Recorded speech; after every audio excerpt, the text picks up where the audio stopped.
Good morning, everyone.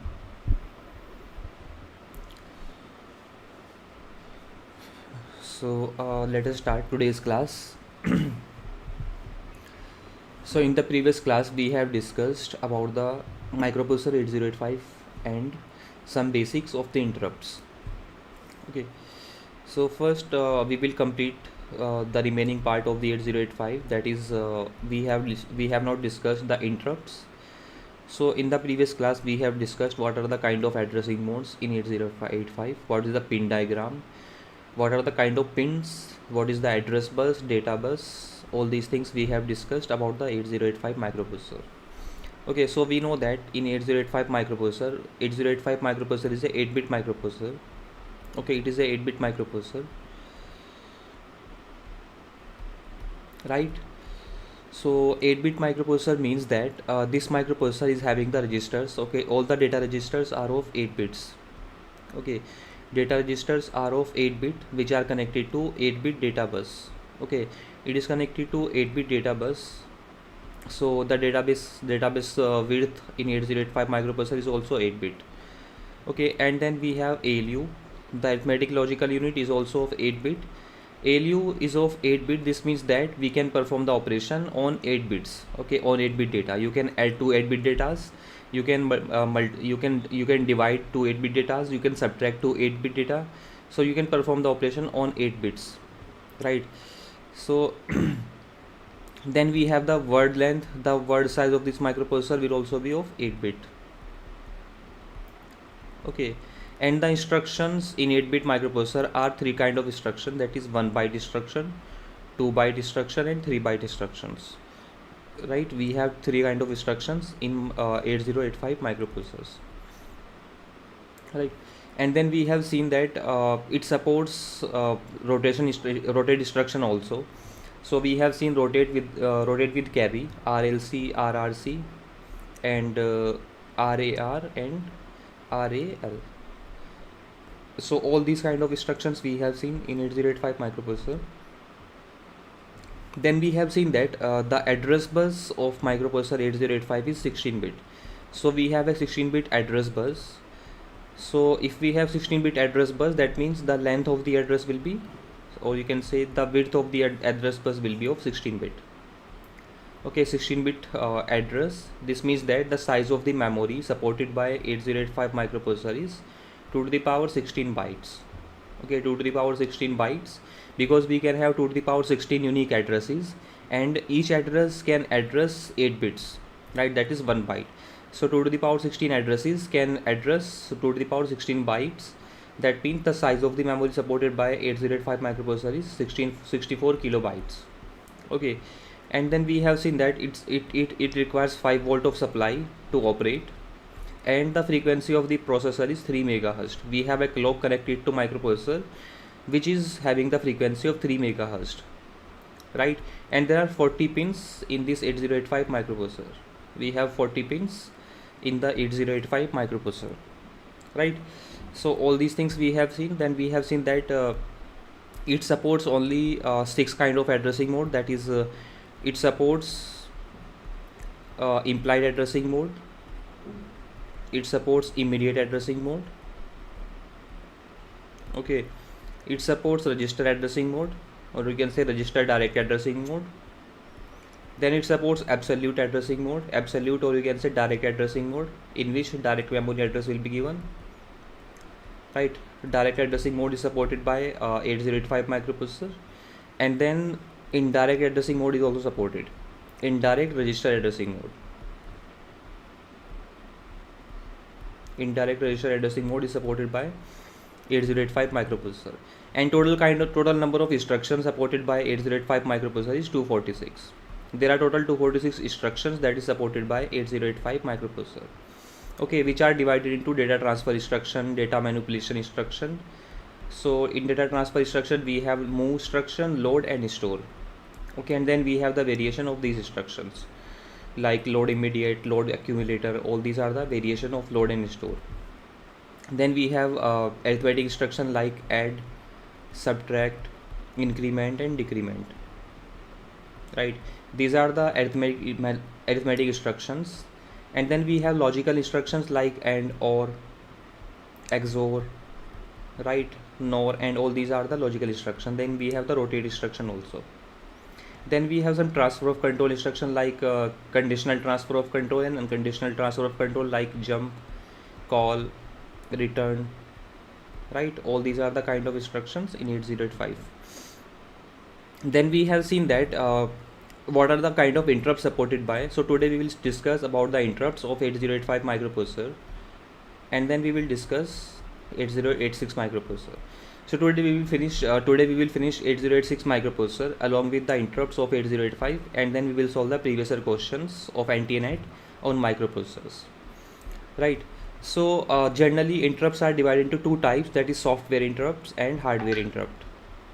Okay, software interrupt and hardware interrupt, right. Generally there are two kind of interrupt, that is software interrupt and hardware interrupt. So software interrupts, what is the meaning of software interrupt? Software interrupt means that these interrupts will be generated by some program or some system call. Okay, when the interrupt is generated by some system, some software or some program to CPU, that is called a software interrupt. For example, if we have a instruction like divide by 0, okay, if you have a instruction divide by 0, so divide by 0 instruction will cause an exception, and this exception will cause an interrupt to the CPU. Or you can say illegal memory access. If you have a illegal memory access, then in that case operating system will send an interrupt to CPU to complete the execution, to actually remove the process from the CPU. If any process want to access any memory of other process, then that will generate the software interrupts. So the software interrupt will be generated by the softwares, and the hardware interrupts will be generated by the hardwares on the hardware pins. Okay, so we have some hardware pins and they will be generated by some hardware. For example, some input output devices, keyboard, mouse, all these things will be generated by hardware interrupts. Okay, generated by some device. Device can be a timer, it can be a keyboard, it can be a mouse, it can be a disk, it can be a input output controller, right. So hardware interrupts will be generated by the hardwares. So the software interrupts in 8085 microprocessor, we have 8 software interrupts from RST0 to RST7. They are called as software interrupts. Okay, total we have 8 software interrupts in 8085 microprocessor, and all these are the vectored interrupt. We will talk about what is the vector interrupt and what is the non-vectored interrupt. Then hardware interrupts in 8085 microprocessor, we have total 5 hardware interrupts, and those are called as trap.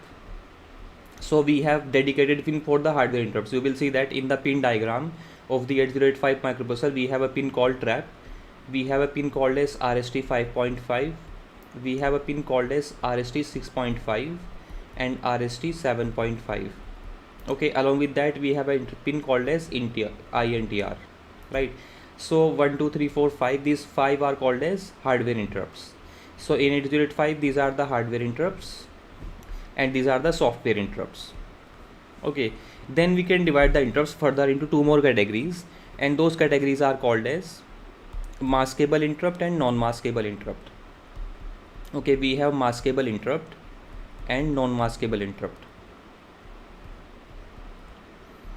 So what is the meaning of maskable interrupt and what is the meaning of non-maskable interrupt? Maskable interrupt means that you can disable these interrupts. Okay, maskable means they are maskable, you can disable and as well as you can enable these interrupts. So we have seen the instruction like disable interrupt and enable interrupt. In the last class we have seen, in the last we had 2 instructions, DI and EI. Okay, DI instruction is disable interrupt and EI instruction is enable interrupt.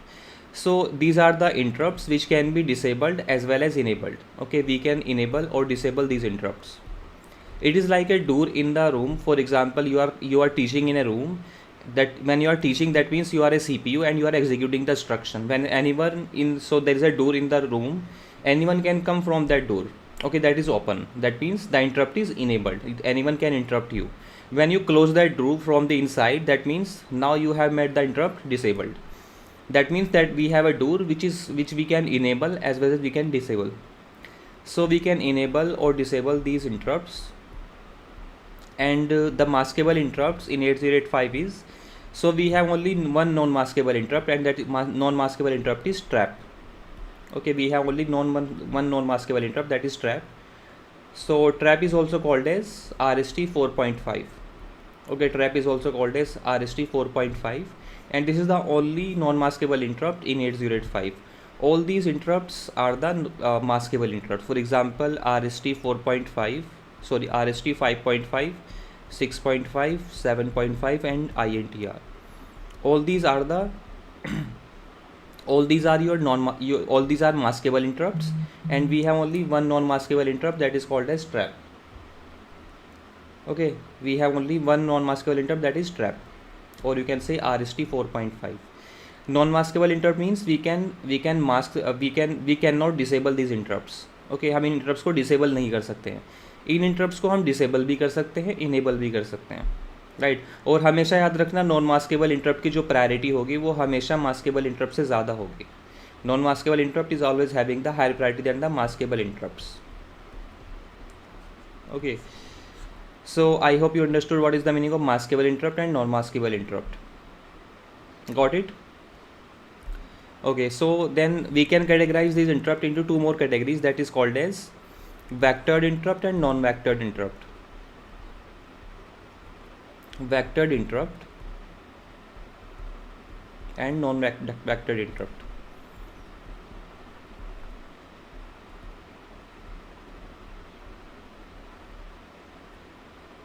Okay, what is the meaning, what is the difference between vectored interrupt and non-vectored interrupt? पहली चीज़ आप पहचानोगे कैसे कि कोई interrupt vectored है non-vectored है. How you will recognize whether a particular interrupt is vectored or non-vectored? Whenever any vectored number is given, whenever any number is given with the interrupt, for example with the interrupt for example RST 0.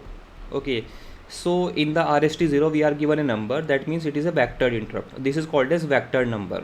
Okay, this is called as vectored number. So for example RST02, RST7, all these software interrupts are the vectored interrupt. All the software interrupts are the vector interrupts. Then we have hardware interrupts like RST 4.5, which you can call the trap also, 5.5, 6.5 and 7.5. All these are the vectored interrupt. Whenever we have the number with the vector, that is called as vectored interrupt. And when we do not have any number with the interrupt, that is called as non-vectored interrupts. For example, INTR is the only interrupt in 8085 which is non-vectored interrupt. What is the meaning of vectored interrupt and non-vectored interrupt? So पहले आपको ये समझना होगा interrupt का मतलब क्या है. Interrupt का मतलब क्या है कि interrupt is this that CPU is executing any instruction. Okay, CPU is executing any program or any instruction. Then let us say we have some interrupt lines connected with the CPU, right? We have some interrupt lines, for example RST 4.5, 5.5 and then trap. So for example we have the 4.5, 5.5, 6.5, 7.5 and INTR, right? So from these interrupt lines, some input output devices or some devices are connected. When CPU is executing some instruction, it is possible that some device can interrupt CPU. Okay, what they can say is they need some attention. Okay, whenever any device needs some attention, they will send an interrupt to the CPU. They will say that I need attention, right? So what CPU will do is CPU will finish the execution of the current instruction, and then CPU will execute something called as interrupt service routine. Okay, so for every interrupt service, CPU will call the interrupt service routine. Okay, that means CPU will start executing the interrupt service routine, right? So this interrupt service routine will be stored in the memory. This interrupt service routine is nothing but a program. Okay, it is a program. Whenever any interrupt will come to the CPU, to acknowledge that interrupt or to answer that interrupt, CPU will execute an interrupt service routine, and that interrupt service routine is stored in the main memory at some location. Let us say it is starting from the location 00FF. Okay, it is starting from the memory location 00FF. Now CPU require the starting address of the interrupt service routine, right? CPU will require the base address, or you can say routine address, or you can say the vector address of the interrupt service routine to execute the routine. So in case of vectored interrupt, CPU can directly obtain the address from the vector. For example, we have this RST0. What CPU will do is CPU will multiply the vector number, that is 0, with the size of the data bus. For example, size of the data bus in 8085 is 8 bit. Okay, so CPU will say that okay, vector address is 0 0 0 0, because multiplying by 0 to 8 it will give you 0, right? This is the vector address. That means this address means that the vector number, the interrupt service routine of the RST0 vector is stored in the location 0 0 0 0. Okay, so from this CPU will jump to this address. CPU will jump to this address and will start executing the interrupt service routine for this particular interrupt. Okay, so whenever anyone will interrupt CPU will see whether this interrupt is vector interrupt or non-vectored interrupt. If it is a vectored interrupt, then the vector address will be, or you can say the interrupt service routine address will be static address. Static address means that the interrupt service routine will be stored in the fixed location, right, which we can obtain by multiplying the vector number with the size of the data bus. So CPU will simply multiply the size of the data bus. So CPU will simply multiply 8 with the vector number and will find out the vector address. Vector address, or you can say the base address of the interrupt service routine. Base address, or you can say starting address of the interrupt service routine, right? So in case of vector address, the interrupt service routine is stored in the fixed location. That means vector address is static. You can directly obtain the vector address from the vector number. Right, for example, for RST1, the jump address, or you can say vector address, will be 1 into 8, that is 00008 in decimal, in hexadecimal. Right, so we have to convert this in hexadecimal also. For example, we have the RST 7.5. For RST 7.5, the vector address will be 7.5 into 8, that will be 8 5 is 40, 8 7 is 56, plus 4 is 60. Right, so it will be 00, so it will be 60, right? This value is decimal value. Remember, this value is decimal value. You will convert this into hexadecimal because the address is always in the hexadecimal. So you will divide by 16 and you will get, so 3C. Okay, you will get 3C. That means the vector address for this particular vector is 003C hexadecimal address. That means in the memory at the location 003C, you will find the interrupt service routine of the vector number 4.5. Okay, interrupt service routine of the 7.5. Right, that means the vector address, so vector is so interrupt service routine for these all vectored interrupt is stored at the fixed location. इनका जो आपको interrupt service routine मिलेगा वो fix address पर मिलेगा. आप memory में directly आपको चल जाएगा पता कि एड्रेस ये है, हमेशा यही एड्रेस रहेगा, राइट, क्योंकि वेक्टर नंबर ये हैं. आप इसको 7.5 को 8 से मल्टीप्लाई करोगे तो हमेशा यही आएगा, हमेशा 003C ही आएगा. That means the vector address और the jump address will be the static address, right? It will be a static address. I hope you are understanding the whole process. When the interrupt will come, CPU will simply jump to the interrupt service routine. Now the question is कि interrupt service routine कहाँ से मिलेगा, interrupt service routine का जो address है वो कैसे मिलेगा, right? So अगर vector interrupt है तो डायरेक्टली आप मल्टीप्लाई करोगे वेक्टर नंबर को डेटा बस से तो आपको वेक्टर एड्रेस मिल जाएगा. अगर नॉन वेक्टर इंटरप्ट है उस केस में कुछ और होगा. ओके, तो फॉर एग्जांपल ये कुछ इस तरह से ही है कि मान लो मैं अभी क्लासरूम आपकी क्लास ले रहा हूँ. Okay, I am teaching you. तो मैं इस रूम में क्लास ले रहा हूँ और इसका मतलब है कि मैं इसको आप इस तरह से मान लो कि मैं CPU हूँ और जो मैं क्लास ले रहा हूँ वो मैं प्रोग्राम एग्जीक्यूट कर रहा हूँ, राइट. अब कोई इस दरवाजे से अंदर आया. ओके, दरवाज़ा क्या है, एक इंटरप्ट लाइन है जो मेरे रूम के अंदर, ये मेरा रूम है, इसके अंदर जो इस पर जो दरवाज़ा है ये एक इंटरप्ट है, एक इंटरप्ट लाइन है. ये सब के सब 5 इंटरप्ट लाइन से मतलब 5 दरवाजे हैं रूम के अंदर. अब मुझे कोई भी डिवाइस या कोई भी बंदा इन लाइन से इंटरप्ट कर सकता है, यानी कि इन सब दरवाज़ों से इंटरप्ट कर सकता है, राइट. इन सब दरवाज़ों से इंटरप्ट कर सकता है. फॉर एग्जांपल अगर कोई मुझे 4.5 से इंटरप्ट करने आया, यानी कि इस दरवाजे से जो भी कोई बंदा आएगा तो वो बंदा मुझे इंटरप्ट करेगा. मैं क्या करूँगा, जो करंट इंस्ट्रक्शन है यानी कि जो करंट टॉपिक मैं पढ़ा रहा हूँ पहले उसको फिनिश करूँगा. उसको फिनिश करने के बाद फिर उसके पास जाऊँगा कि बताओ क्या है, राइट. तो अब मुझे उस बंदे से क्या बात करनी है वो मुझे पहले से पता है. अगर ये वेक्टर इंटरप्ट है, मतलब अगर कोई भी इंटरप्ट इन सब लोकेशन से आएगा तो मुझे उनसे क्या बात करनी है, मुझे कहाँ से बात करना स्टार्ट करनी है वो मुझे पहले से ही पता है. अगर इंटरप्ट इस लाइन से आएगा INTR से तो ये नॉन वेक्टर्ड इंटरप्ट है, यानी कि अगर इस दरवाजे से कोई बंदा आया तो मुझे नहीं पता उससे क्या बात करनी है. मैं पहले क्या करूँगा, पहले मैं उससे पूछूंगा मुझे तुमसे क्या बात करनी है, राइट. मुझे तुमसे क्या बात करनी है मैं उससे ही पूछूंगा. वो मुझे बताएगा कि तुम्हें मुझसे ये बात करनी है तो फिर मैं उससे वो बात करूँगा. who will inform the CPU that interrupt has come.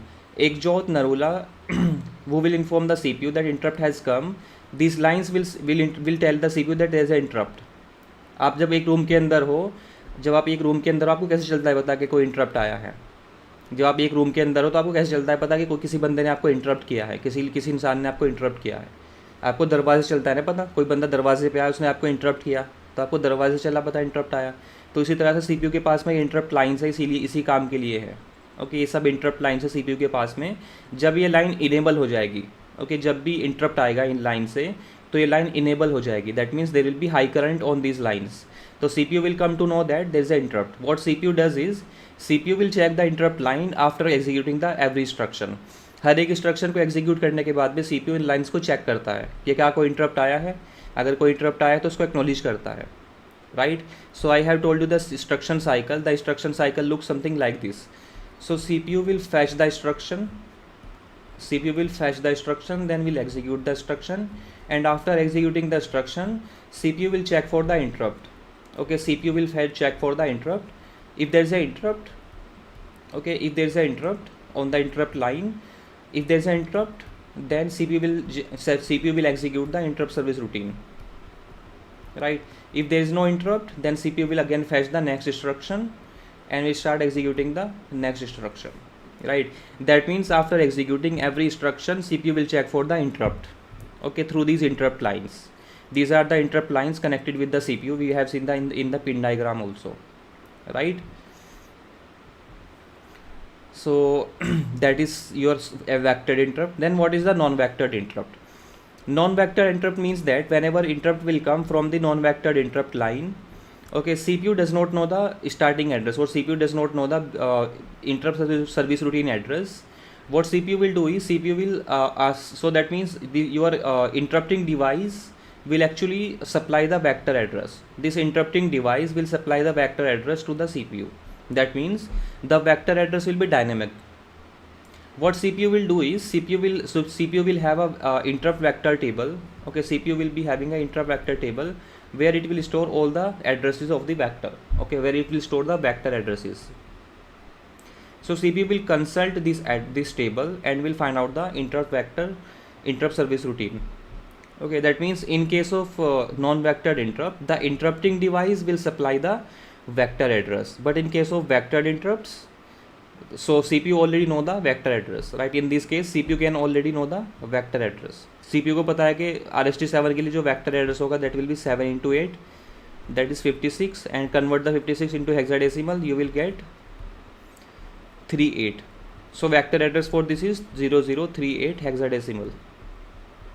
Okay, so that is the vector address. That means CPU already knows the vector address. You can say that in the vectored interrupt, the vector address is static. In case of non-vectored interrupt, the vector address is dynamic. Okay, now let's talk about one more thing, that is priority. Imagine karo, let us say, just imagine we have a CPU. Okay, we have a microprocessor 8085, and we have the multiple interrupt lines. We have our trap, that is also called as 4.5, then we have 5.5 interrupt lines. Okay, then we have 6.5, then we have 7.5, and then we have INTR. Yes, Mona, interrupt vector table will also be stored in the main memory. That is a very good question. Okay, किसी ने पूछा नहीं कि interrupt vector table कहाँ पर store होगी. Interrupt vector table will also be stored in the memory. So imagine करो अगर सारे के सारे इंटरप्ट लाइन से एक साथ इंटरप्ट आ गया, मतलब ऐसा है कि मेरे रूम के अंदर 5 दरवाजे हैं। ओके, ये मेरा रूम है और मेरे रूम के अंदर 5 दरवाजे हैं। अगर सारे के सारे लोग हर एक दरवाजे से कोई बंदा आ गया, ओके, पाँचों के पाँचों दरवाज़ों पर एक साथ लोग मुझे इंटरप्ट करने आ गए, तो मैं पहले किसको रिप्लाई करूँगा? ओके, मतलब अगर CPU के पास में if CPU is getting the interrupt from all the lines at that same time, then who will CPU reply? Okay, CPU will acknowledge which interrupt. That will be decided on the basis of priority, right? So as I told you that non-maskable interrupt are having the highest priority. For example, trap is having the highest priority, right? Trap is having the highest priority. Then RST 7.5 is having the next priority. Then 6.5 is having the next priority. 5.5 having the next priority, and INTR is having the least priority. Okay, INTR is having the least priority. So there are total 5 hardware interrupts in 8085 microprocessor. Okay, there are total 5 hardware interrupts in the 8085 microprocessor, and the trap is having the highest priority. INTR is having the least priority. Okay, INTR is having the least priority and trap is having the highest priority. तो आप समझे हो interrupts. I hope every one understood the interrupts. We have software interrupts and the hardware interrupts, right? And then they are divided into the maskable interrupt and non-maskable interrupts. Then they are categorized into the vectored interrupt and the non-vectored interrupt. Any doubt in interrupts? Any doubt in interrupts?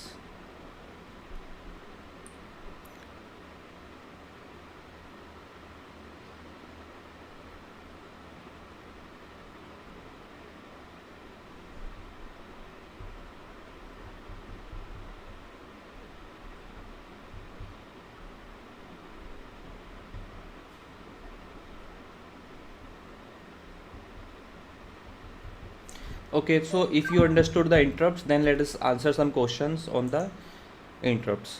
Okay, कुछ question solve करते हैं interrupts पर.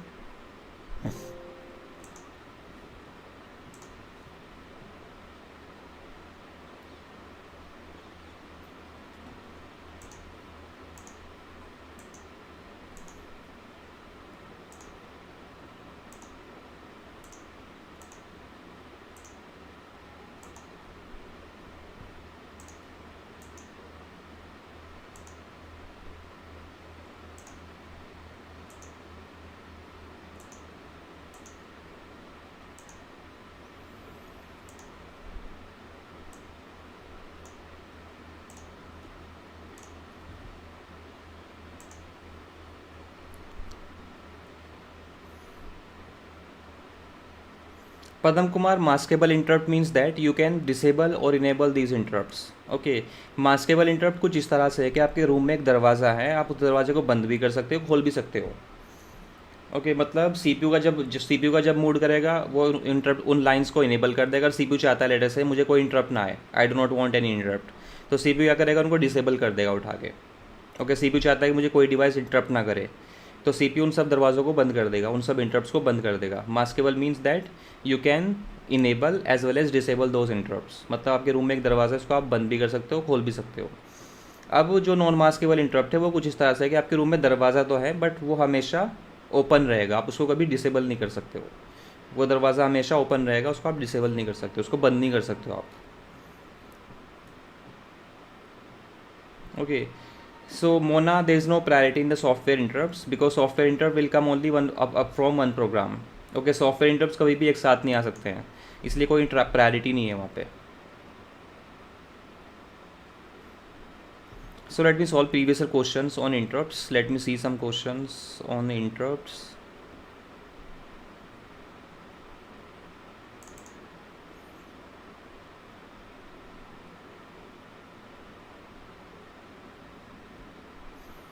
है ना, मान लो पद्म कुमार जो है वो बहुत ही सीरियसली पढ़ाई करना चाहता है, बहुत ही लास्ट एग्ज़ाम है ना, लास्ट लेवल है एग्ज़ाम का, तो मतलब लास्ट डेज चल रहे हैं एग्ज़ाम के और उसको रूम बंद करके पढ़ाई करनी है, तो वो क्या करेगा, रूम को बंद कर देगा.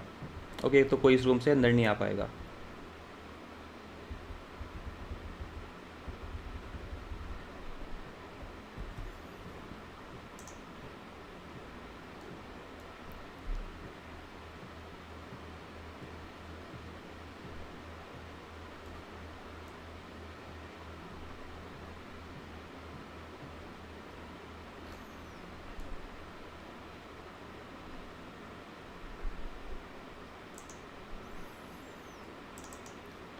Okay, just give me a minute.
Okay, so let us start 8086. I will solve the question later. Actually, I lost that lecture somewhere. Okay, so I will solve these previous questions of micro of interrupts. Okay, there are 3-4 questions. Okay 4-5 question हैं n t net में interrupts पर, तो उनको हम solve करेंगे एक बार 8086 को पहले फिनिश कर लेते हैं, राइट।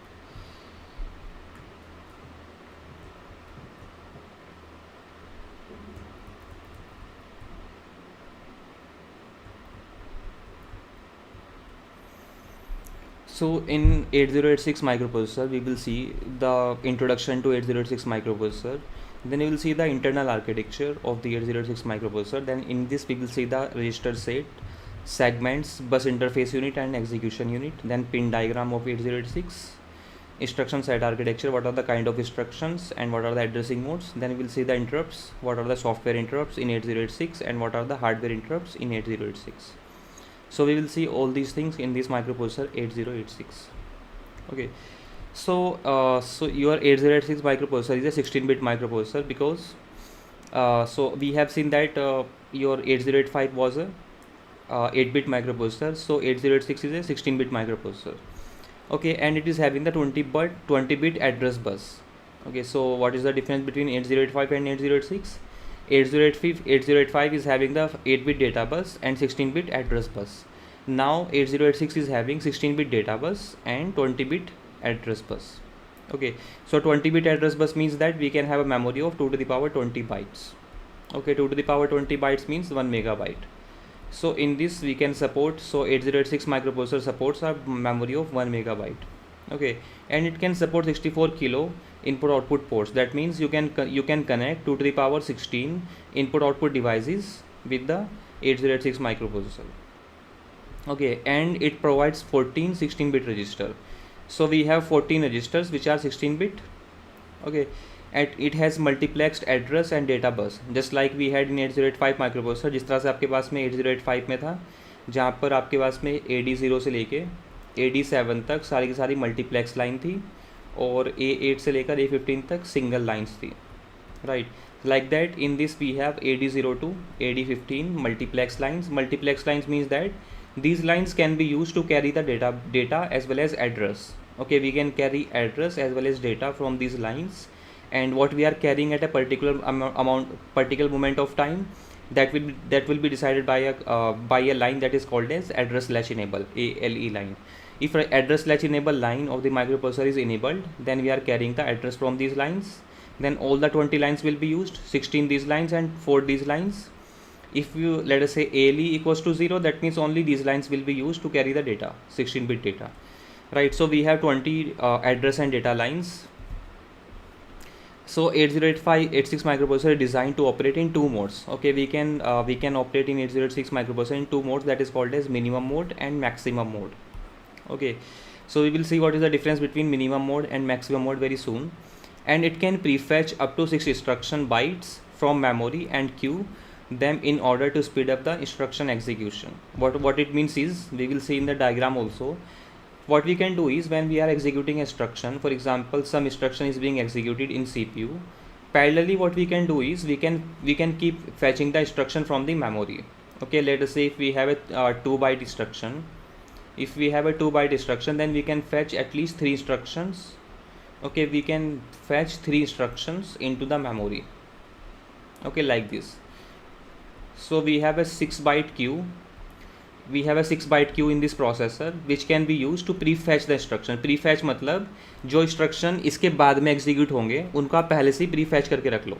नॉर्मली क्या होता है, नॉर्मली होता है कि आप इंस्ट्रक्शन को फैच करते हो, फिर एग्जीक्यूट करते हो, फिर अगला इंस्ट्रक्शन फैच करते हो, फिर एग्जीक्यूट करते हो, फिर अगला इंस्ट्रक्शन फैच करते हो, एग्जीक्यूट करते हो, राइट। आप इस तरह से करते रहते हो। बट 806 में एक अच्छी चीज़ ये है कि इसके पास में एक इंस्ट्रक्शन क्यू है। That means we can support the pipelining here. यहाँ पर पाइपलाइनिंग सपोर्ट हो सकती है, right, because you can prefetch the instructions. What you can do is, जब आपका एक इंस्ट्रक्शन एग्जीक्यूट कर रहा है तो आप अगले इंस्ट्रक्शन को फैच कर सकते हो parallelly, concurrently you can execute the instruction and you can prefetch the instruction. You can fetch the instruction from the memory. That is called as pipelining. 8085 does not support the pipelining because it does not have a this prefetch queue, but 8086 supports the pipelining because of this prefetch queue, and it is also having the 40 pins. We have two modes in this, that is minimum mode and maximum mode. The minimum mode is selected by applying the logic 1 to the mn/mx input pin. So we have a pin called as mn/mx.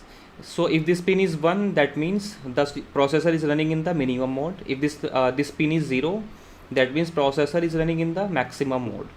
Okay, this is a single processor configuration. Single process configuration means that minimum mode is having only one processor. In maximum mode, we can use the microprocessor 8086 in the full capability, right? In minimum mode, we will use only one processor, and in the maximum mode, we will use multi microprocessors. If we connect, let us say, multiple microprocessors with 8086, we can operate on all the microprocessors together if we have the maximum mode selected. Okay, and maximum mode can be selected by applying zero logic on that particular line. So this line will be enabled on 1 and this will be disabled on 0, right? So you can say that this line is something like this: mn/mx bar. This means that this minimum mode will be selected by 1 and it will be disabled on 0. Okay, so on 1 this minimum mode will be enabled and maximum mode will be disabled, right? Because this is the active low pin, and on 0 this will be disabled and this will be enabled. Okay, this will be enabled on 0. So this is a dual pin.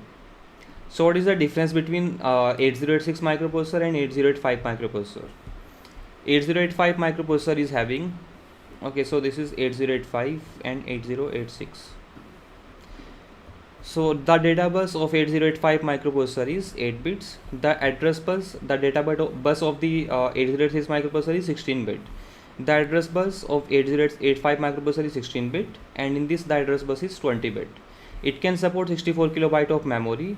Also 8085 can perform operations up to 2 to the power 8, that is 256 numbers. That means the opcode part of the instruction is 8 bits, because we have a opcode part of 8 bits in 8085 microprocessor. That's why it can support 256 instructions, 256 operations, not instructions.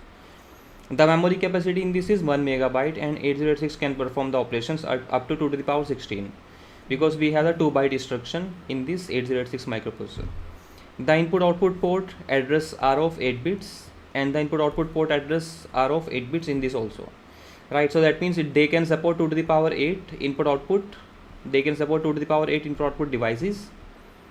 So 8085 support operates at the frequency of 3.2 megahertz, or you can say 3 megahertz, and 8086 supports at the 5 megahertz, 8 megahertz, and the 10 megahertz.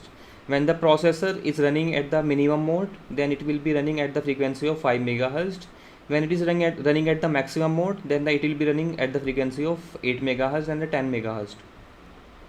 If the clock frequency is more, that means the cycle time will be less. अगर आपकी clock frequency ज़्यादा है तो जो आपका cycle time होगा वो कम होगा, because cycle time is inversely proportional to frequency, right? So more frequency you have, the faster processor you will have. Okay, so in minimum mode, the microprocessor 8086 will be run in the 5 megahertz, and in maximum mode it will run at 8 megahertz and 10 megahertz. Okay, so 8085 do not have multiplication and division instructions. This is very important. And 8086 is having multiplication and division instructions. It does not support the pipelining. It supports the pipelining because of the we have two different units. We have a bus interface unit and we have execution unit. We will see this in 8086 microprocessor. We have two different units called as bus interface unit and execution unit.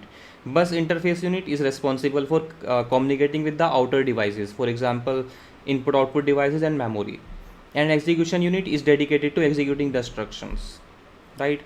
And it does not support instruction queue. It supports instruction queue. Memory space is not segmented. In this, memory is divided into the segmented.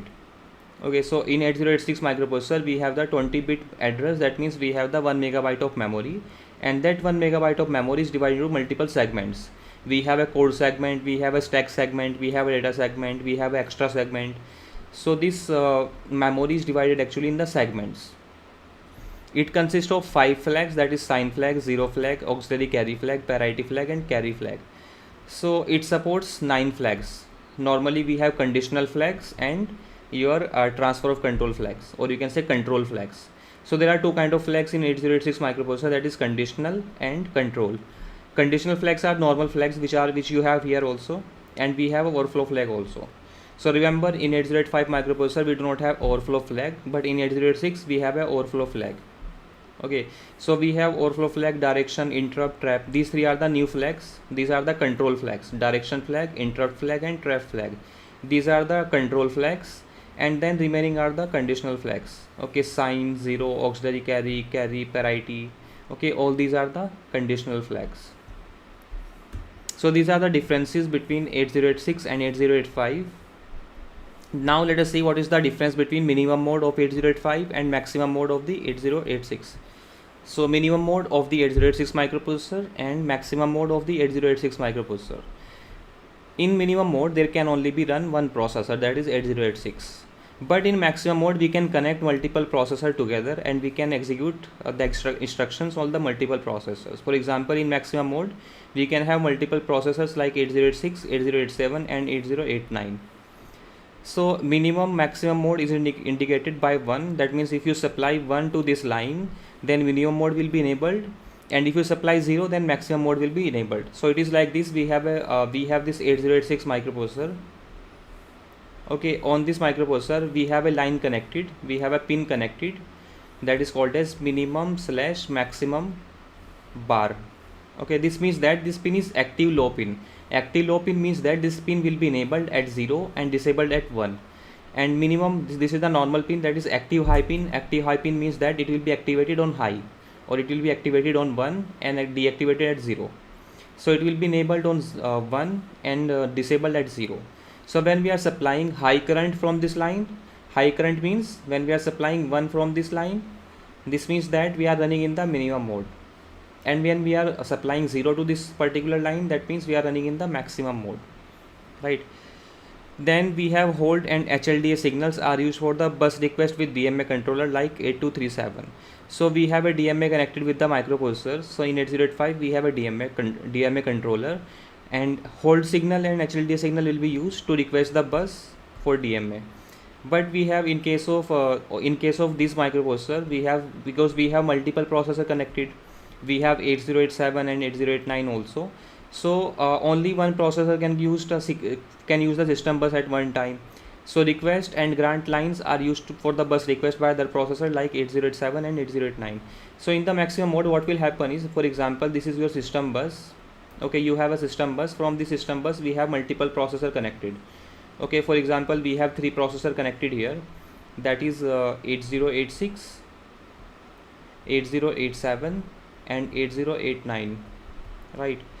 So your 8086 microprocessor is the master process. This is the master process, and these are the secondary process. These are the alternative processors. So we know that only one processor can access the system bus at one time. Okay, so who will decide that who will access the system bus at one time? In that case, what will happen is, no, Sri Lakshmi 8085 microprocessor does not support the multiprocessor. In 8085 you cannot connect multiple processors, you can connect only one processor. So if let us say 8087 or 8089 want to use the system bus, what they will do is they will send a signal to 8086 microprocessor that I'm requesting the system bus. Okay, I'm requesting the system bus. Then what 8086 will do is it will send the grant line. Okay, it will send that grant. Okay, granted. That means your request is granted. That's how the other processors will communicate with 8086 microprocessor for the permission of the system bus, right?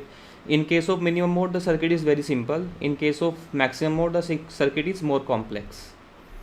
Multiprocessing cannot be performed and performance is slower. And as multiprocessing can be performed, it can give very high performance in case of maximum mode. Okay, so this is the difference between minimum mode and maximum mode. I hope you understood this. Now let us see the internal architecture of the 8086 microprocessor. So as I told you that we have 2 units in the microprocessor 8086, that is called as bus interface unit and your execution unit.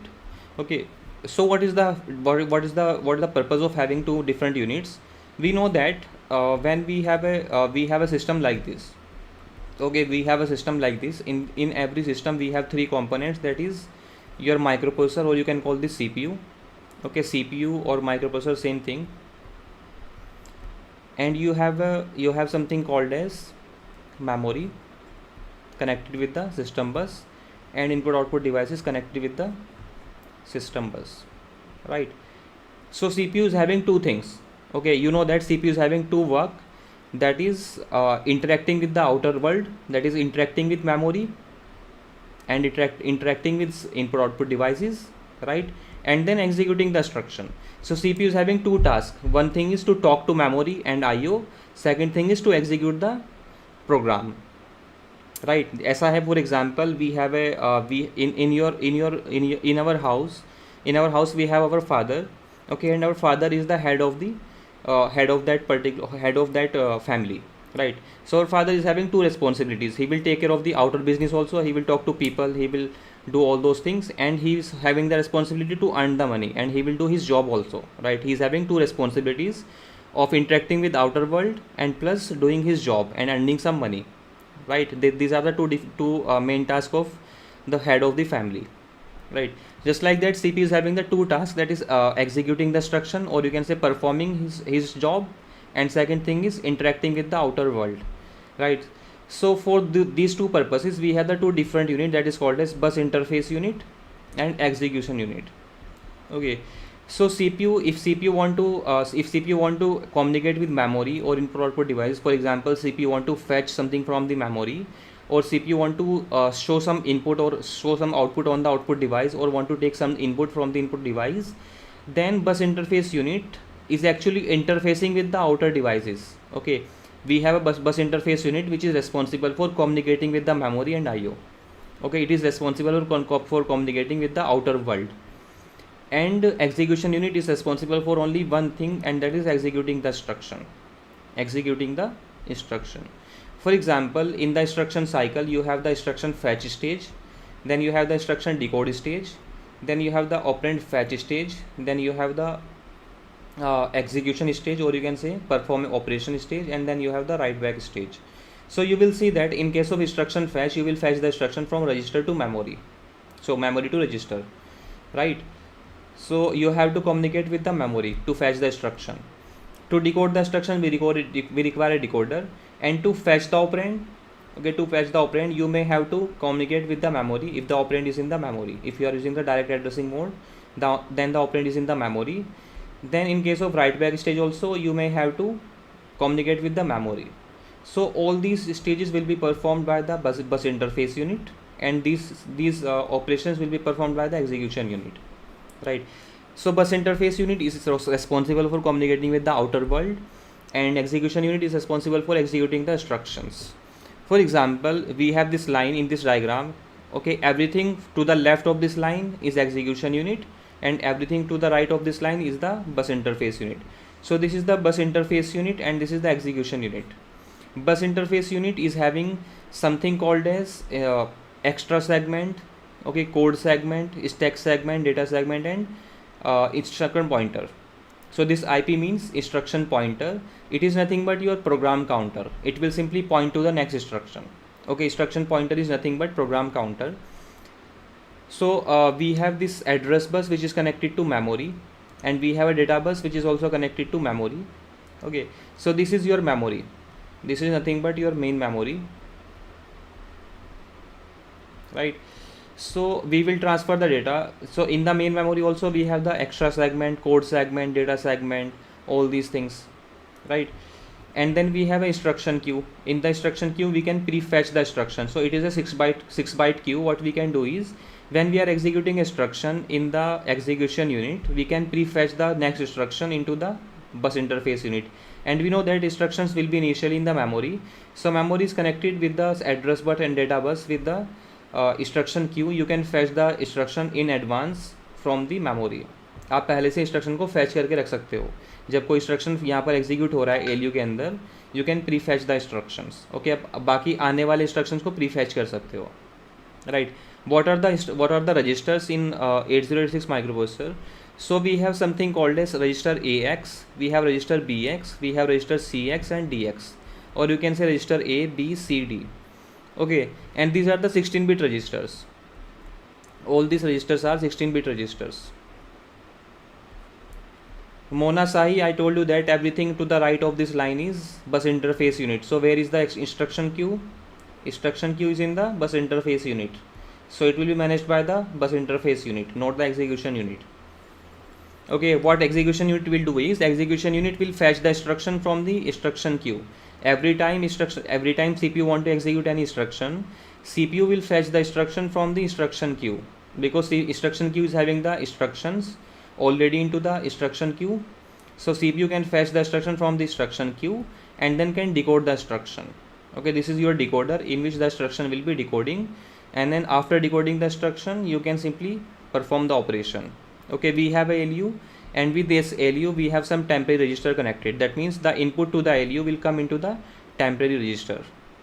Okay, for example, if you want to perform A plus R0 plus R1, then register R0 will be connected to this line and R1 will be connected to this line. These two lines will go into the ALU. You will perform the operation, that is plus operation, and the result will be stored in the temporary registers. Okay, and we have the flags connected with the ALU also.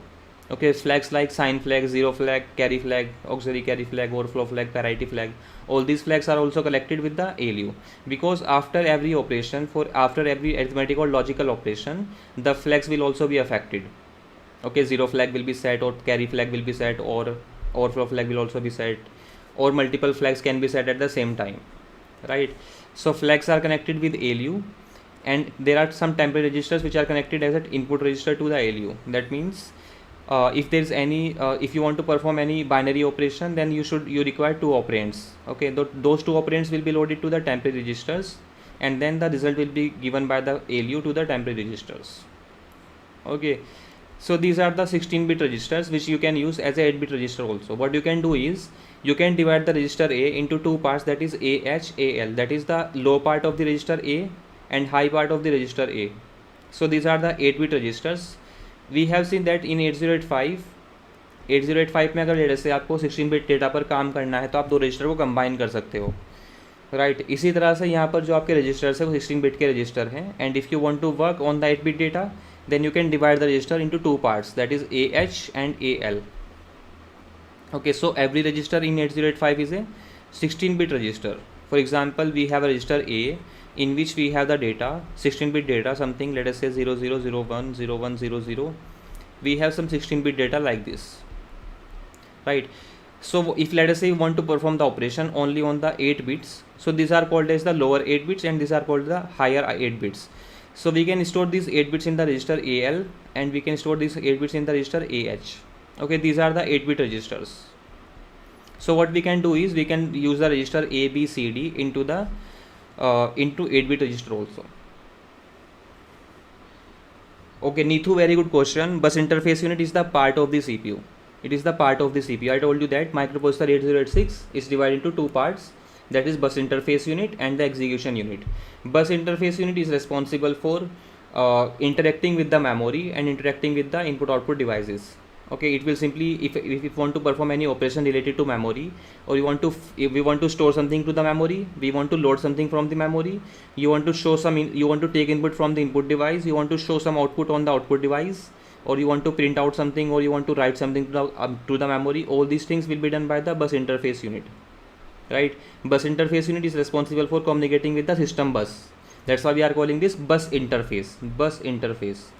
So bus interface unit will be connected to the system bus, right? And execution unit is responsible for executing the instruction and decoding the instruction and generating the control signals.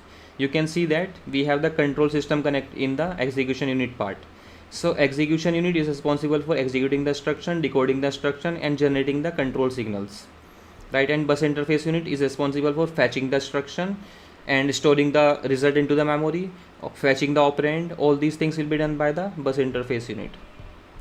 Okay, so we can use all these registers as the 8-bit register also and 16-bit register also. Just like we can combine two 8-bit registers in 8085 and we can make a 16-bit register. Like that we can divide a register into two parts and we can use 8-bit registers, right? That means in 8085, 8086, in both we can use the 8-bit data and 16-bit data also, right? So 8086 has two blocks, that is bus interface unit and execution unit. The bus interface unit performs all bus operations such as instruction fetching, reading, writing operands for memory and calculating the address of the memory operand. Okay, so bus interface unit performs all the bus operations such as instruction fetching, reading, writing operands from memory and calculating the address of the operand The instruction byte are transferred to the instruction queue. Whenever you want to fetch any instruction from the memory, the bytes of the instruction, let us say if we have 2 byte instruction, those 2 bytes will be fetched from the memory to the instruction register, or you can say instruction queue. Okay, so EU executes, EU execute, that means execution unit execute the instruction from the instruction system byte queue. Okay, so we have a instruction queue. What CPU will do is CPU will fetch the instruction from the instruction queue. आपको पता है कि जो instruction queue है, instruction queue के अंदर जो instructions आ रहे हैं वो memory से आ रहे हैं, right? In the instruction queue we are fetching the instruction from the memory, and then what execution unit is doing is execution unit is actually fetching the instruction from the instruction queue and then executing them. Okay, so execution unit कभी भी memory के साथ में interact नहीं करेगी. Execution unit will never interact with the memory. Only bus interface unit will interact with the memory. Bus interface unit you can say it is like a assistant for the execution unit. Main part you will say, अगर if processor का main part क्या है, processor का main part जो है वो execution unit है. Okay, बस इंटरफेस यूनिट बस जो है वो एक असिस्टेंट की तरह काम कर रही है एग्जीक्यूशन यूनिट के लिए. मतलब ऐसा मान लो कि आपके फादर ने एक असिस्टेंट रख लिया जो बाहर के सारे काम करेगा और वो अपनी जॉब कर रहे हैं.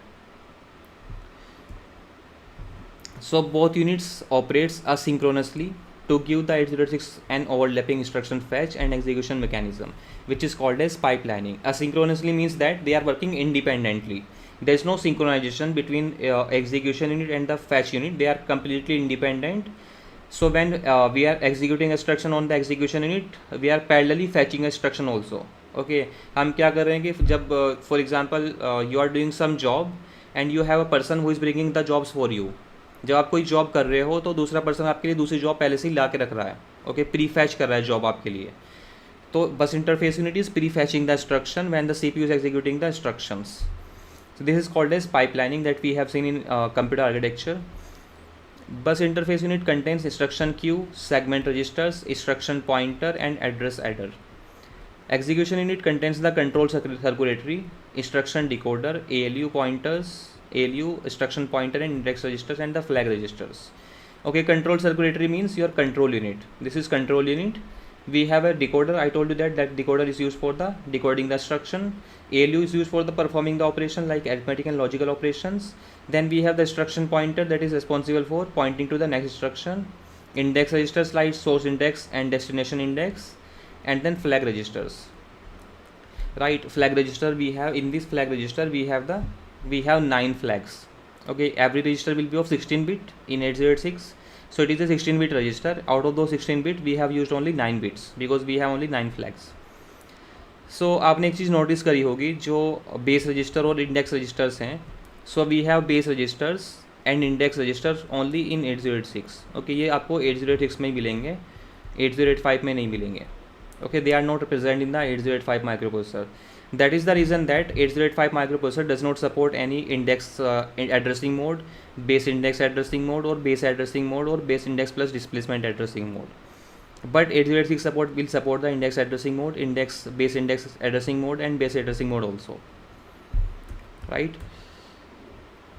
So bus interface unit provides the 16-bit bidirectional data bus and 20-bit address bus.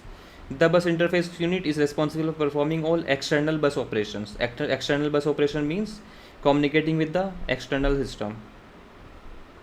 So the functions of bus interface unit is fetching the instruction and queuing the instruction, fetching the operand and storing the operand, right? Address relocation and bus control. Okay, so execution unit is responsible for executing the instructions. Then we have the registers of 8086 microprocessors. We have some internal registers, and we know that 8086 microprocessor is a 16-bit register, 16-bit microprocessor. So all the internal registers will be of 16-bit. So 8086 is having the 4 categories of the registers, that is called as instruction pointer, or you can call this program counter, the same thing. Okay, program counter is called as instruction pointer in the 8086 microprocessor. Then we have 4 data registers. Okay, so we have 4 data registers. Those are A, B, C, D. Register A, register B, register C, register D. Then we have 4 pointers, which are actually your base pointer. You can say base registers. These are the pointers. source pointer, base pointer, okay, stack pointer, base pointer, source index, destination index, all these are the pointers. Okay, then we have index registers like yours SI and DI, and then we have 4 segment registers like code segment, data segment, extra segment, and stack segment. These are the segment registers. So total we have 16 registers. Total we have 16 registers in 8086 microprocessor. Not 16, 14 registers. Okay, total there are 14 registers in 8086 microprocessors. So we have 4 segment registers, we have 4 pointers, okay, we have 4 data registers, that is A, B, C, D. Then we have a instruction pointer, or you can say program counter, and then we have a flag register. Okay, these are the internal registers of 8086 microprocessor. So the 8086 microprocessor has a total 14 16-bit registers, including 16-bit register called as status register. Status register is also called as flag register. Stack register or flag register is the same thing. With 9 bits implemented for status and control flags, most of the registers contain data instruction offset within 64 kilobyte of memory segment. There are 4 different 64 kilobyte segment of the instruction, stack, and extra segment. So I told you that we have a 1 megabyte of memory. Okay, in main, so we have a main memory of 1 megabyte in 8086 microprocessor. What we have done is we have divided this memory into the segments. Okay, we have divided this memory into the segments. For example, we have this 1 megabyte of memory. Okay, we have this 1 megabyte of memory. This 1 megabyte of memory is divided into the segments. We have 64 kilobyte segments. Okay, this segment is of 64 kilobyte. This segment is also of 64 kilobyte, 64 kilobyte, and 64 kilobyte. Okay, these are the 4 segments of 64 kilobyte, and these are called as stack segment, code segment, data segment, and extra segment. Okay, so the code, let us say if you are executing any program, the code of the program will be stored in the code segment, and the data of the program like variables, global variables, static variables, all these things will be stored in the data segment. In the stack segment, we will use the function calling. For example, if you are using the recursive function call, or you are making you are calling the routines, you will store the return address and the call address into the stack, and then we have extra segment to store some extra data, right? So these are the 4 segments in which memory is divided. So that means 8086 microprocessor supports the segmentation. 8086 supports segmentation because the memory is divided into the segments, right? Then we have the general registers of 8086 microprocessor, and those are your accumulator. Okay, that is consist of 2 8-bit registers, that is AL and AH. So we have 4 registers. I told you that A, B, C, D registers. So register A is also called as accumulator register. Okay, register A is also called as accumulator register. B is called as base register. Okay, B means base register. C is called as code register, count register. C is called as count register, and D is called as data register. Okay, so these 4 registers are having a meaning, that is A, B, C, D means A means accumulator, B means base register, C means count register, D means data registers. All these registers are of 16 bits. Okay, all these registers are of 16 bit. For example, register A is of 16 bit, and you can break this register into 2 parts, and you can call it register AL and register AH. Okay, so register A will be divided into 2 parts, the lower 8 bits and higher 8 bits. If you want to operate on only 8-bit data, then you can use register AL. If you want to perform the operation on the 16-bit data, then you will use the register as AX. Okay, तो you will see the instructions with the letter X. जहाँ पर भी आपको instruction दिखाई देगा letter X के साथ में, वहाँ पर मतलब क्या है कि आप 16 बिट के डेटा पर ऑपरेट कर रहे हो. Okay, you are operating on the 16-bit data. Then we have a stack pointer of 16-bit. Then we have base pointer of 16-bit, source index and destination index of the 16-bit. These are the address registers or you can say these are the pointers. They will point to some address. Then we have a instruction pointer, which is a 16-bit register. Then we have a flag, which is a 16-bit register, but we have only 9 bits used. So the flags of 8086 is, we have overflow flag. So anyone in the class who want to know about the flags, what is the flag? I think you already know what is the zero flag, sign flag, interrupt flag, direction flag, overflow flag, carry flag, auxiliary carry flag. So I will take example and I will show you how these flags will be used. So already you know these are the new flags for you: direction, interrupt, and the single step flag. Direction flag, if set, then string manipulation instruction will auto decrement index register. Okay, so direction flag will be used to decide the direction of the copying. For example, you have a string. Okay, you have a string in memory. Okay, for example, you have a string called as, let us say, A, B, D, U, L. Okay, so you have a string like this in memory stored. This is an index 0. Okay, this is a string index 0, index 1, index 2, index 3, index 4, index 5.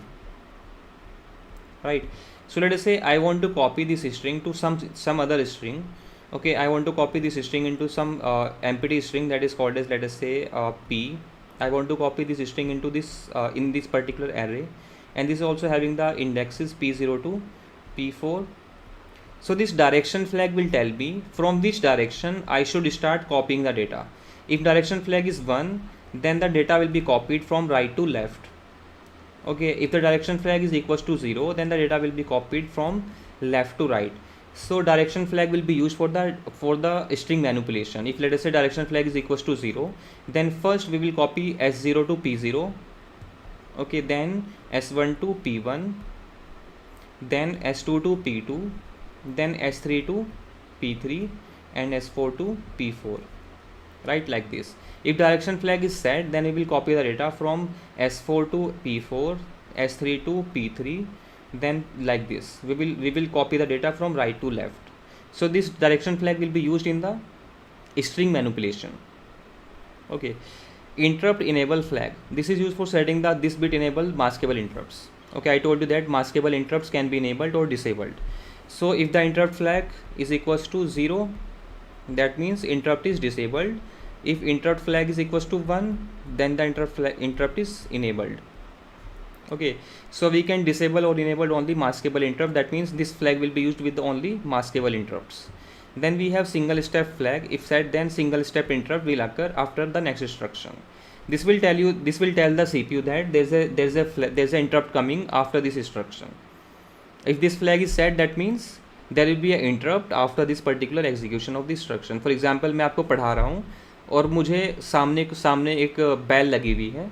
जब मैं आपको पढ़ा रहा हूँ तो वो बैल बजी. ओके, इसका मतलब क्या है कि कोई बंदा अंदर आने वाला है. राइट, इसी तरह से सिंगल स्टेप फ्लैग क्या होगा, that will be set if let us say after this instruction if any interrupt is coming to the CPU, then the single step flag will be set. And all of you are aware of all these flags. Let me take an example. Let us say you want to perform any arithmetic operation. Let us say we have a number like this, 1 0 0. Okay, 0 0 0 0 1. Okay, and we have something, let us say we have some other number 0 1 1 1 1 1 1 1. Okay, I want to add these two numbers. So 1 plus 1 will be 0 and the carry will be 1. Right, so 1 plus 1 0, then carry 1, then 1 plus 1 0, then carry 1, then 1 plus 1 0, then carry 1. Okay, 1 plus 1 0, then carry 1, 1 plus 1 0, carry 1, 1 plus 1 0, then carry 1. Right, 1 plus 1 0, then carry 1. Right, so how these flags will be used, we have the 6 flags, that is carry flag, okay, zero flag, sign flag, parity flag, auxiliary carry flag, and the overflow flag. Overflow flag is written as V. So these flags will be set or reset, that will depend on the result. Okay, when you will add or subtract whenever you will add or subtract two binary numbers, So this flag will be set or reset. For example, if the result is 0, after adding these two numbers you are getting the result 0. If the result is 0, then 0 flag will be set, otherwise it will be reset. Set means 1, reset means 0. If after adding two numbers you are getting the result 0, then 0 flag will be set. If after adding two numbers or subtracting two numbers or dividing or multiplexing or whatever you want to do, if you will get a carry, okay, if you are getting a carry, then carry flag will be set. Okay, what is the sign flag? Sign flag will be nothing but the MSB bit of the result. For example, this is the MSB, most significant bit of the result, and this is the LSB, least significant bit. So if the most significant bit is 0, then sign flag will also be 0. If the most significant bit is 1, then the sign flag will be 1. What is the parity flag? Parity flag will be set if the number of ones in this result is even. Okay, so for even parity, the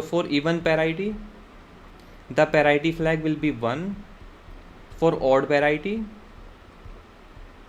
means if the number of ones in the result is odd, then parity flag will be reset. Okay, so you can see that in the result number of ones are 0. Okay, how many ones we have in this result? Number of ones in the result is 0. We do not have any 1, right? And 0 is a even number, right? 0 is a even number, that means it is having the even parity. So this parity flag will be set. Auxiliary carry flag will be set if there's a carry from lower nibble to higher nibble. What is the meaning of lower nibble and higher nibble? So a nibble means that 4 bits. Okay, nibble means that 4 bits, and byte means 8 bits, right? So in one byte, for example, if you have 8-bit data, in this 8-bit data we have two nibbles.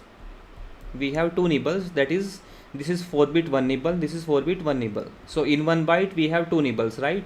This is called as lower nibble and this is called as higher nibble. So if there is any carry from lower nibble to higher nibble, if there is some carry from lower nibble to higher nibble, that means auxiliary carry flag will be set. For example, you can see here, this is the lower nibble, this is the higher nibble. Okay, these are the higher 4 bits, this is the lower 4 bits.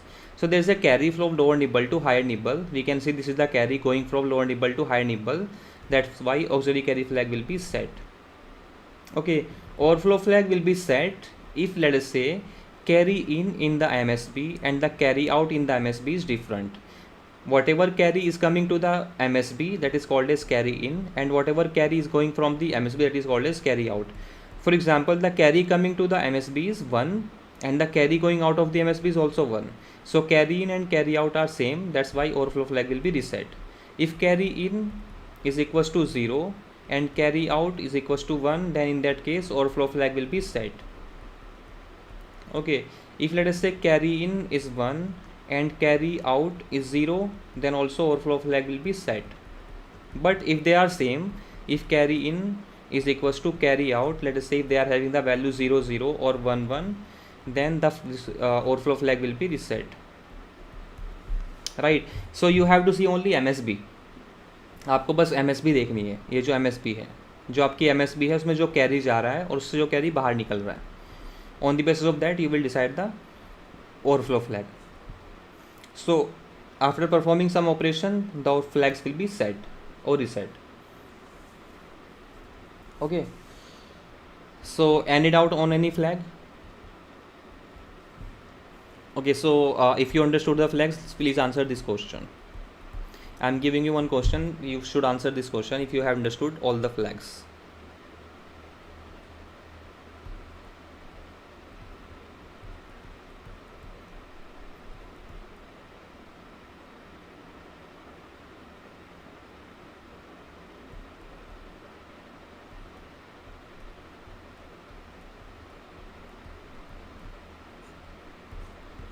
Okay, tell me the status of flags in this question, and tell me the status of the flag in this question also.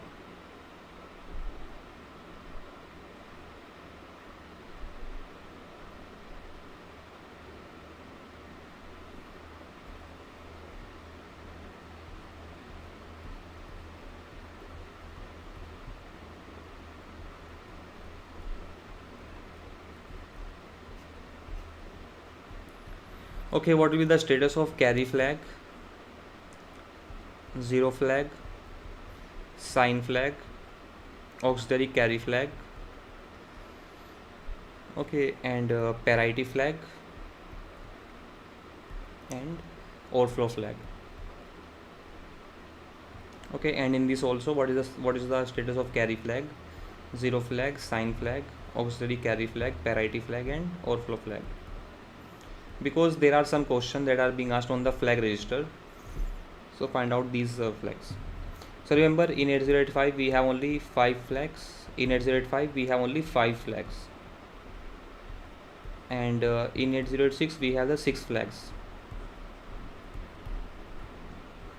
Okay, in 8086 we have the carry, sign, zero, parity, auxiliary carry and overflow flag. But in 8085 we do not have one flag, that flag is your overflow flag. Okay, overflow flag is not there in the 8085. Overflow flag exists only in 8086.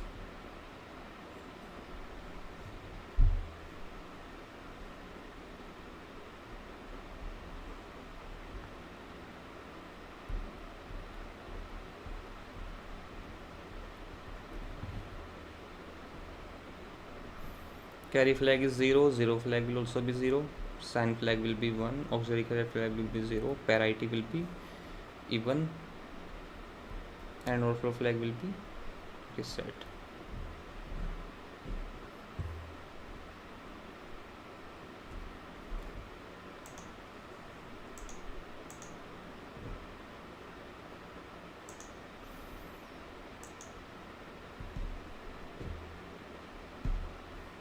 Right, so you are getting the same answer.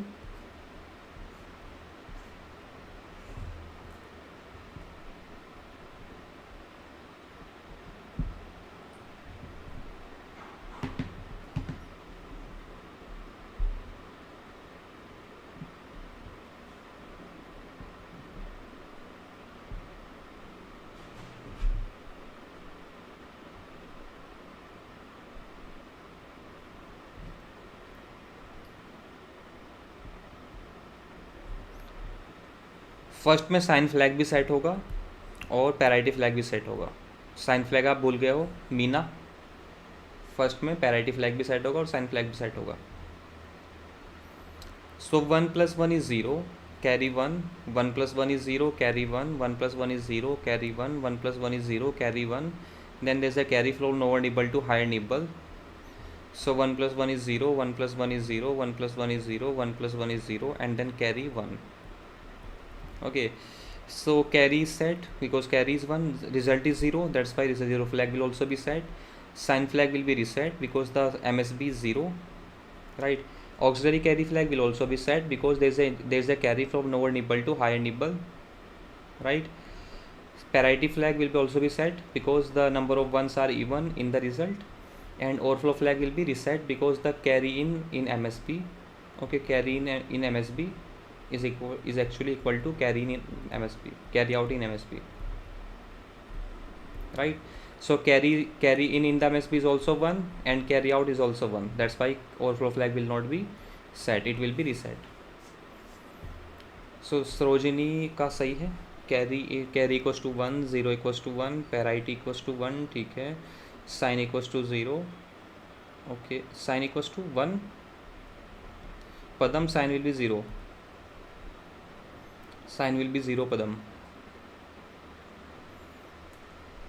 Carry equals to 1, 0 equals to 1, parity equals to 1, sign will be equals to 0, auxiliary carry will be equals to 1, overflow will be 0. Sarojini का सही है. Shri Lakshmi carry set, ठीक है. 0 set, ठीक है. Auxiliary set, ठीक है. Parity set, ठीक है.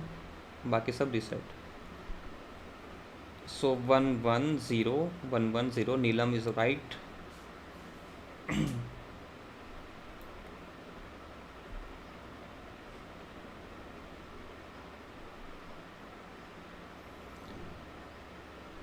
One 1 sign 0, auxiliary carry 1, parity 1 0. So Preet is right. Okay,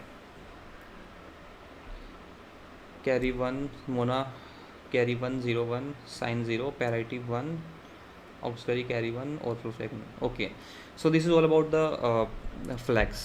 Now see the pin diagram. So pin diagram is also looks similar to 8085. We have some extra pins in this. You will see that in 8085 microprocessor we had some interrupt lines, for example trap, RST 4.5, like 5, 6 point and 7.5, and INTR. But in this 8086 microprocessor we have only two interrupts. Okay, that is your maskable interrupt and non-maskable interrupt. Okay, so there are only two interrupt lines, NMI and INTR.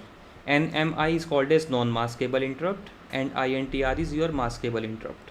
So non-maskable interrupt is having the higher priority than the maskable interrupt. So INTR is maskable interrupt and this NMI is non-maskable interrupt. So interrupts are only non-vectored interrupt. In 8086 all the interrupts are vectored interrupt. बताया ना अभी Meena overflow flag कैसे set होगा. Overflow flag तब set होगा, for example इस case में देखो आप. ओके ये देखो आप एक बार example Meena. 1 + 1 will be 0, right. Carry is 1, right. 1 + 1 will be 0, 0 + 1 will be 1 and carry will be 1, right. 1 + 0 will be 1 and there will not be any carry. Okay carry will be 0. जो आपकी MSB है उसमें carry क्या गया, 0 गया. अब 1 + 1 0, carry क्या generate किया MSB ने कैरी जनरेट किया 1. अब यहाँ पर देखो जो कैरी इन आया MSB के अंदर वो डिफरेंट है और कैरी जो गया MSB से वो डिफरेंट है. तो when carry in and carry out are different then overflow flag will be set. आपको बस इस MSB में देखना है, इस MSB में देखना है कैरी क्या आ रहा है पिछली बिट से. ओके पिछले वाले रिजल्ट से कैरी क्या आया इसके अंदर और इससे कैरी क्या गया. Carry in and carry out you have to see, then only overflow flag will be set. If carry in and carry out are different, if carry in is also 1 and carry out is also 1, then overflow flag will not be set. If carry in is 0 and carry out is also 0, then overflow flag will not be set. Okay, so we have a ground pin that is connected to ground. Every processor requires some ground supply and the voltage, some voltage to run, right. So this is ground supply and this is the voltage supply. And then we have 16, so we have A0 to A14. All these lines are the address and data lines. Okay, then we have AD15, that is also address and data line. These are the combined lines. Then we have A16, A17, A18, A19 and A20. So A19, so from A0 to A19, AD0 to AD19 they can be used for address as well as, so these AD16 to AD19 can only be used for the, so AD0 to AD15 can be used for address and data both. These are the multiplex lines. And because we have the 16-bit data, right, we have 16-bit data, that's why these are the multiplex lines. Now for the address we require 4 more lines, that is we have A16 to A19. These are the 4 extra lines which will be used purely for the address and for some control signals. So these are also multiplex lines. Okay, these are the multiplex lines and these are the dual pins. Dual pins means that we can have 2 operations on these pins. So we have control signal like S3, S4, S5, S6, S7. Okay, then we have the minimum maximum mode. Then we have the read signal, request grant. Okay, this is like the hold and HLDA of the DMA. Then we have memory and input output, that means it supports your isolated IO.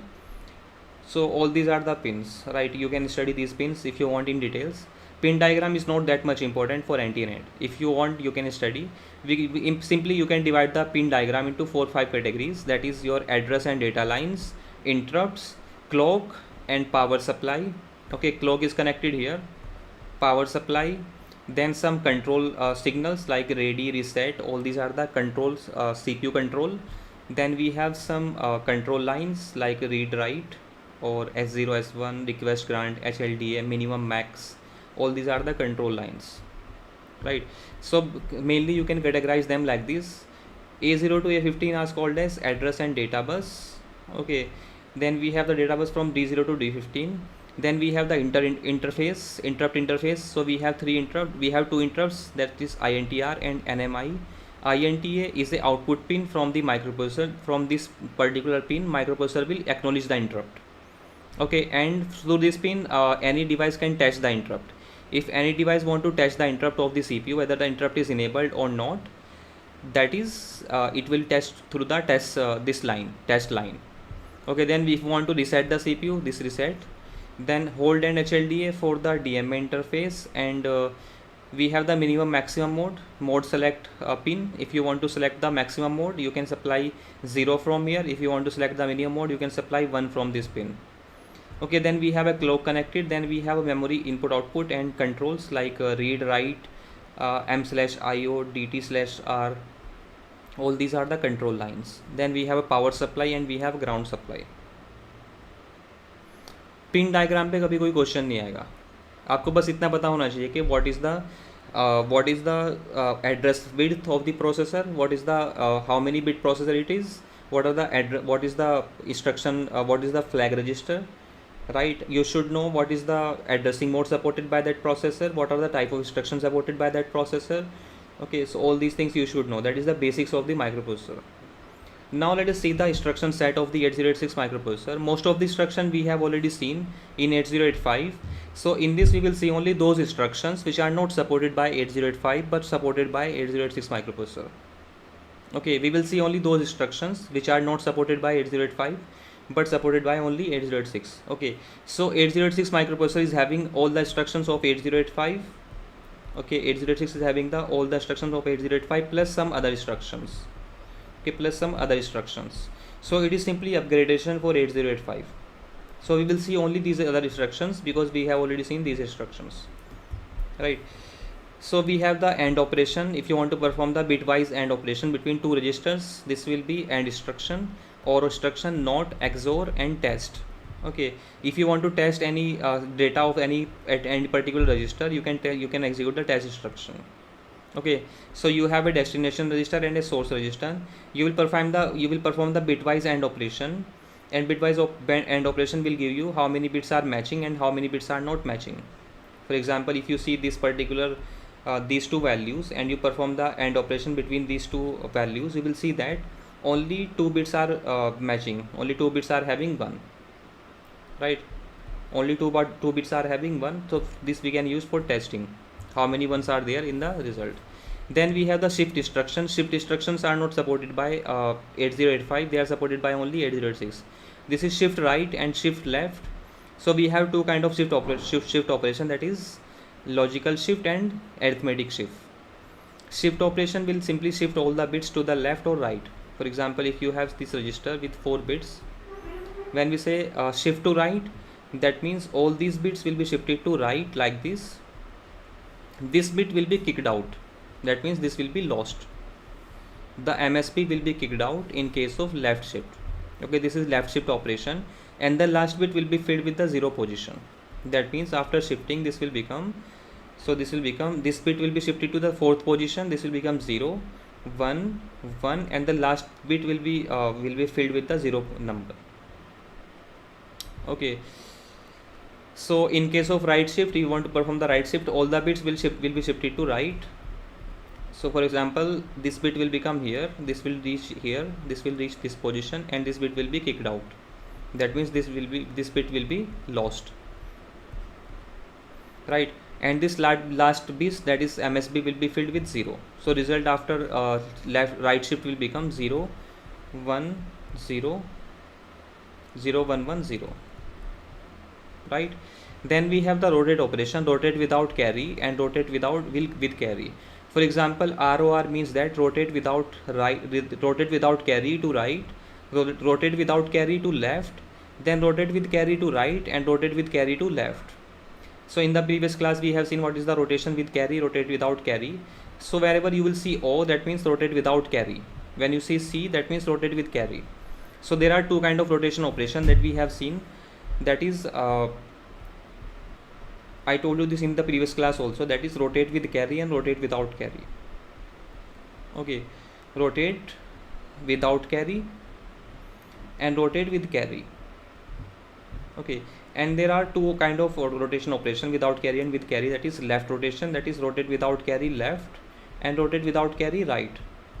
Then we have rotate with carry left and rotate with carry right.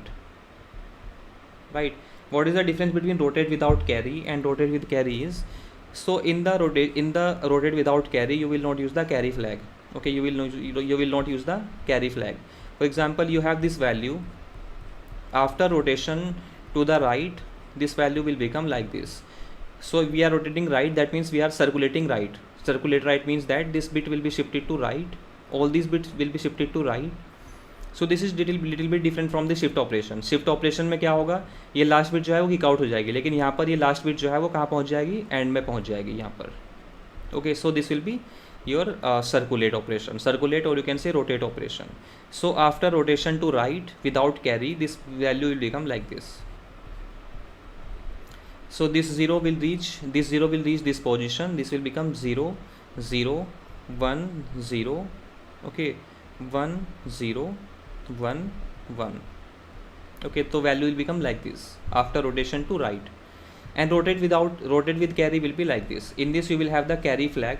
Let us say you want to perform rotate with carry left. So you have a carry flag and you have the some value in the accumulator. Okay, the value in the accumulator is, let us say, this. We have a 8-bit value like this, and we have some value in the carry flag. So rotate with carry to left will be like this. All the bits will be shifted to left. Okay, all the bits will be shifted by one position to left.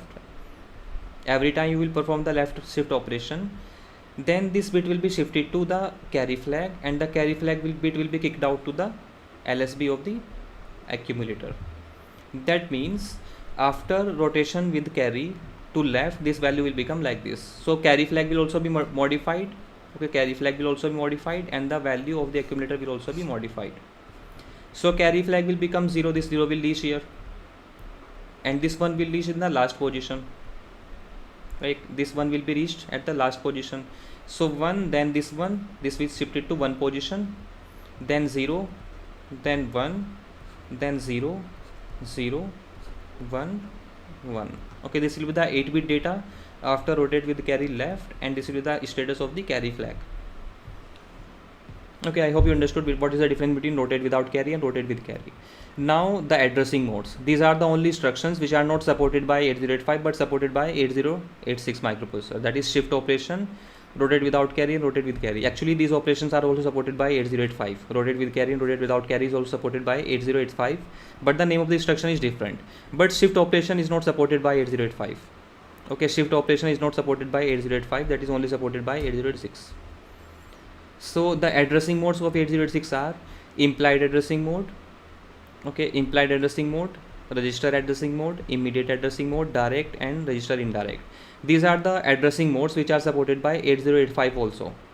But now 8086 supports also base addressing mode, index addressing mode, base index addressing mode, and base index plus displacement addressing mode. These four are the new index. These are the four new addressing modes which are supported by 8086 but not 8085.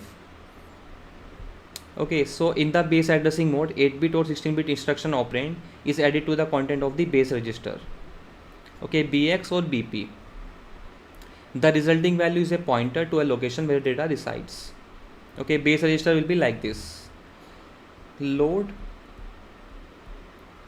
20 base register. Okay, for example, you have a base register in which you have some address. Let us say the address is 3000. Okay, so that means the operand will be loaded from the address. You will add these two values, you will get the effective address, that is 3020. Right. In case of index addressing mode, we will use the index register. For example, source index and destination index. So the instruction will be like this: load 20 index register. So in this we will use the index register. In base index we will use both, that is base register as well as index register, that is load SI BX. So we will add these two values and we will get the effective address, that is source index plus base register. You will add these two values, you will get the direct address of the operand. Base index with displacement, you will add the displacement value also with the base and index. So this is the displacement value, we have the source index and we have the base register. This is base index with displacement. So as the name is suggesting, in this you will use the base register, in this you will use the index register, in this you will use the base and index both registers, and in this you will use the base index and displacement register. right? These addressing modes we have already studied, that are really very simple. Implied addressing mode means the operand will always be in the opcode itself. For example, CMA, CMC, okay, CRA, all these are the instructions which are using the implied addressing mode. Register addressing mode, that means they will only use the registers of the memory of the CPU, like this. Immediate addressing mode means that the data will be given directly in the instruction. For example, load 20 or LDI some value, right? Direct means direct address will be given. For example, load 2000, direct address of the operand will be given in the instruction. Register indirect means that we will be given some register. For example, load register pair BC. This means that first you have to go to the register pair BC. Okay, in the register pair BC you will find an address. You will go to the memory on this address. You will combine the address 0f ff. You will go to this address in the memory and you will fetch the operand from this particular location. So these are the addressing modes supported by 8086 microprocessor, that is base register. So this is the example of base index addressing modes. Okay, then we have the interrupts. There are only two interrupts, that is INTR and NMI. NMI is non-maskable interrupt and INTR is your maskable interrupts.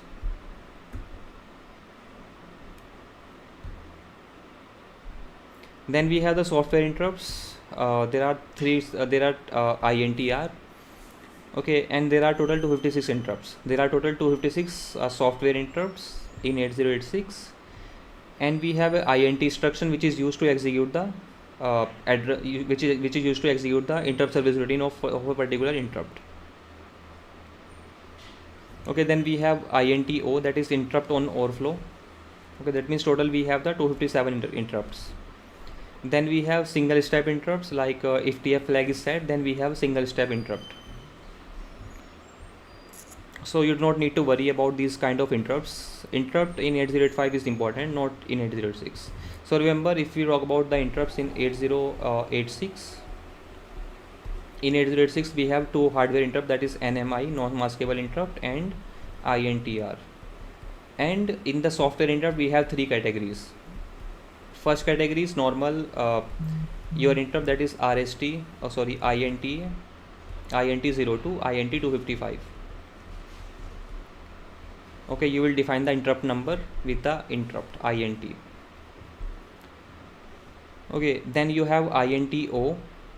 INTO is interrupt on overflow. If there is a overflow from the result, okay, let us say a CPU was adding two numbers and there is a overflow flag is set, then in that case CPU will interrupt that there is a overflow. So INTO and single step interrupt. Okay, we have single step interrupt. If the interrupt flag is set, then we'll have single step interrupt. Okay, so three categories of interrupt in the software interrupts. So this is all about 8085 and 8086 microprocessor. Any doubt in any kind of microprocessor?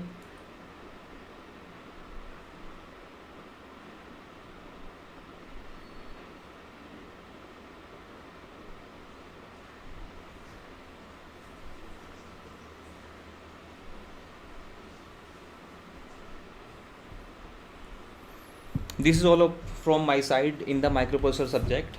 So the weightage of the microprocessor subject is 4 to 6 marks or 2 to 4 marks. Okay, sometimes they ask 2 questions, sometimes they ask 3 questions.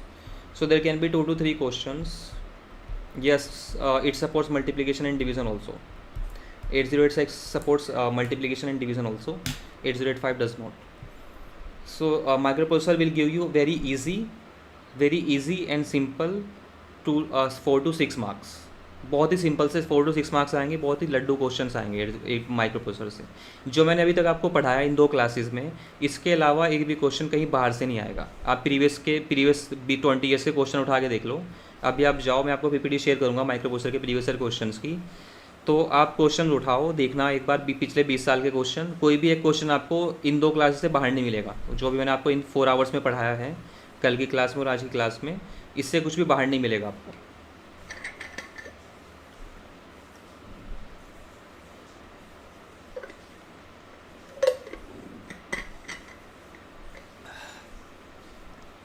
Okay, तो शाम को मिलते हैं data structure की class में.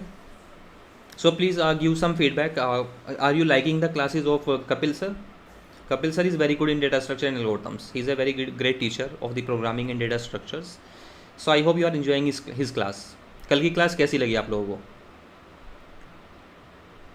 कल पहली class आपने देखी कपिल सर की on data structures in the evening. How is the class?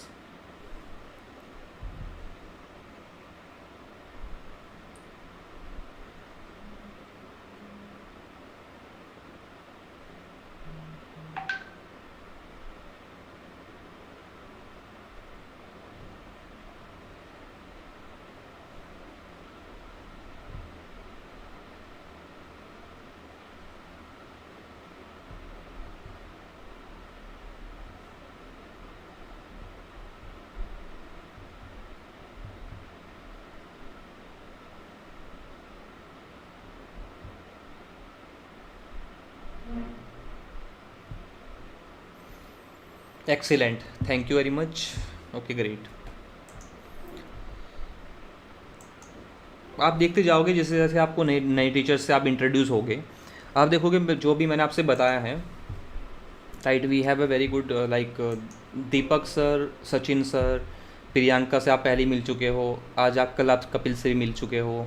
Sachin Mittal will also come very soon, and you will see that all these people are really like amazing in their concepts. Class was good, but I went out 2-3 times. उन्होंने answer नहीं किया उसका.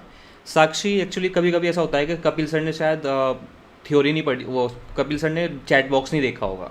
ऐसा possible है कि Kapil sir ने शायद chat box ना देखा होगा, क्योंकि चैट बॉक्स क्या होता है वो हाइड हो जाता है पीछे. राइट, सो डोंट वरी, अगर आप अगली क्लास में पूछना पक्का आंसर करेंगे वो. ओके, कभी कभी क्या होता है कि आपकी चैट ना लॉस हो जाती है. कभी कभी chat is lost in the chat box. That's why sometimes he is not able to answer.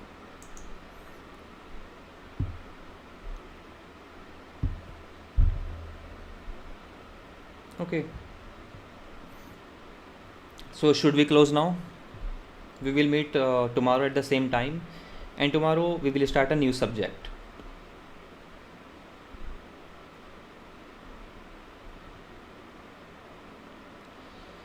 So now I will start the C programming, and parallelly Kapil sir will teach the data structures. So C programming and data structure will go parallelly. They will finish in 2-3 classes next. Right, अगली 2-3 class, अगली 4 classes में हम data structure और सी programming को complete कर देंगे. उसके बाद में एल्गोरिथम स्टार्ट होगा और इधर से एक नया सब्जेक्ट स्टार्ट होगा. ओके.